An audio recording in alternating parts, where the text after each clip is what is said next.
Hello everybody. तो कैसे आप सब, होप सब बढ़िया होंगे। तो आज हम लोग फिर एक नया चैप्टर लेके आए हैं। क्या है? Force and laws of motion, जो फिजिक्स से है, क्लास 9th का। फिर से फिजिक्स का हम लोग एक नया चैप्टर लेके आए हैं जिसका क्या नाम है? Force and laws of motion. इससे पहले हम लोग एक चैप्टर और पढ़ चुके हैं। क्या पढ़े हैं? तो मोशन, जो का फिजिक्स का पहला चैप्टर क्लास 9 का था। ये सेकेंड चैप्टर है फिजिक्स का। तो हम लोग इसमें ये जो लेक्चर होने वाला है, ये इंट्रोडक्शन होने वाला है कि इस चैप्टर में हम लोग को क्या क्या पढ़ना है। तो पहले तो हम लोग यही देखेंगे कि व्हाट इज फोर्स, फोर्स होता क्या है। पहले हम लोग क्या डील करेंगे कि फोर्स होता क्या है, ये देखेंगे। दूसरा बात देखेंगे कि फोर्स को दो कैटेगरी में डिवाइड किया गया है। एक बैलेंस फोर्स होता है और दूसरा अनबैलेंस फोर्स होता है। क्या होता है? एक बैलेंस फोर्स होता है, दूसरा अनबैलेंस फोर्स होता है। तो हम लोग इसमें डील करेंगे बैलेंस फोर्स क्या होता है, अनबैलेंस फोर्स क्या होता है। तीसरा पॉइंट पे अगर देखें तो गैलीलियो साहब का कुछ ऑब्जर्वेशन था, ठीक है ना। गैलीलियो साहब जो थे, गैलीलियो एक साइंटिस्ट का नाम है, उनका कुछ ऑब्जर्वेशन था। तो उनका क्या ऑब्जर्वेशन था, वो क्या एक्सपेरिमेंट किए थे, ये हम लोग को पढ़ना है। तो हम लोग देखेंगे गैलीलियो जी ऑब्जर्वेशन देखेंगे। उसके बाद हम लोग तो सुनते हैं जो बहुत बड़ा फिजिक्स का अगर माने तो आइंस्टीन के बाद इनका ही नाम आता है, न्यूटन साहब का। आधा अगर फिजिक्स पढ़िएगा 8 9 का, 8 9 10 का, तो आपको न्यूटन साहब ही देखने को मिलेंगे। तो जो सर आइजैक न्यूटन थे, उनका कुछ लॉ था, लॉ ऑफ मोशन। जो क्या वो कुछ लॉ दिए थे, जैसे हम लोग जानते हैं ना कि Newton first law, second law, third law होता है। हम लोग इसी चैप्टर में पढ़ेंगे क्या होता है फर्स्ट लॉ, क्या होता है सेकंड लॉ, क्या होता है थर्ड लॉ। तो वही न्यूटन साहब का कुछ लॉ दिया गया था, वो पढ़ेंगे।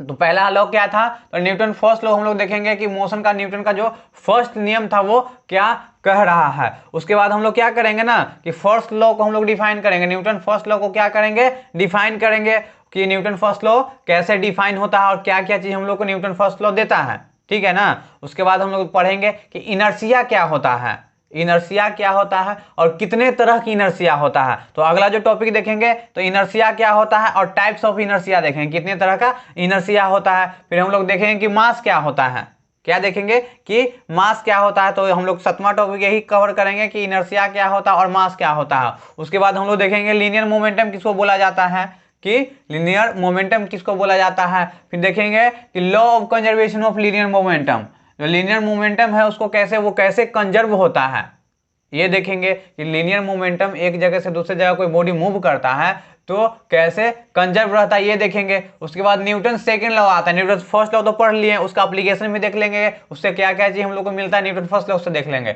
उसी तरह से हम लोग फिर क्या करेंगे, न्यूटन सेकंड लॉ को पढ़ेंगे कि न्यूटन सेकंड लॉ क्या होता है और उसका प्रूवमेंट देखेंगे कि न्यूटन सेकंड लॉ को हम लोग कैसे प्रूव कर सकते हैं। तो हम लोग देखेंगे proof of Newton second law.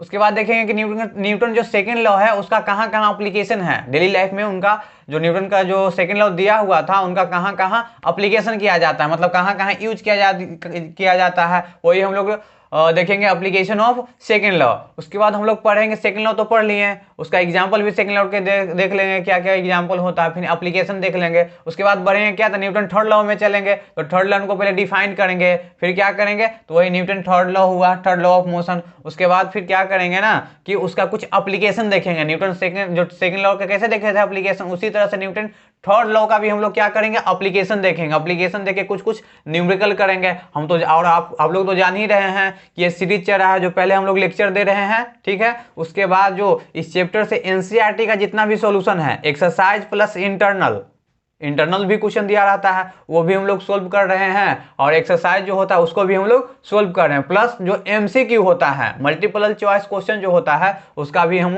आपको सॉल्यूशन प्रोवाइड कर ही रहे हैं। तो ये तो इंट्रोडक्शन ही होने वाला है। तो हम लोग जो अगला हम लोग को लेक्चर आने वाला है, उसमें हम लोग क्या डील करेंगे कि फोर्स क्या होता है, फोर्स का कॉन्सेप्ट कहाँ से आया, ठीक है। तो हम लोग देखते हैं कि डेली लाइफ में फोर्स का हम लोग एग्जांपल बहुत सारा जानते हैं। तो आने दीजिए लेक्चर नंबर फर्स्ट, जिसमें हम लोग क्या बताएंगे, तो फोर्स क्या होता है। तो आज के लिए बस इतना ही, तो मिलते हैं फिर अगला नया टॉपिक में।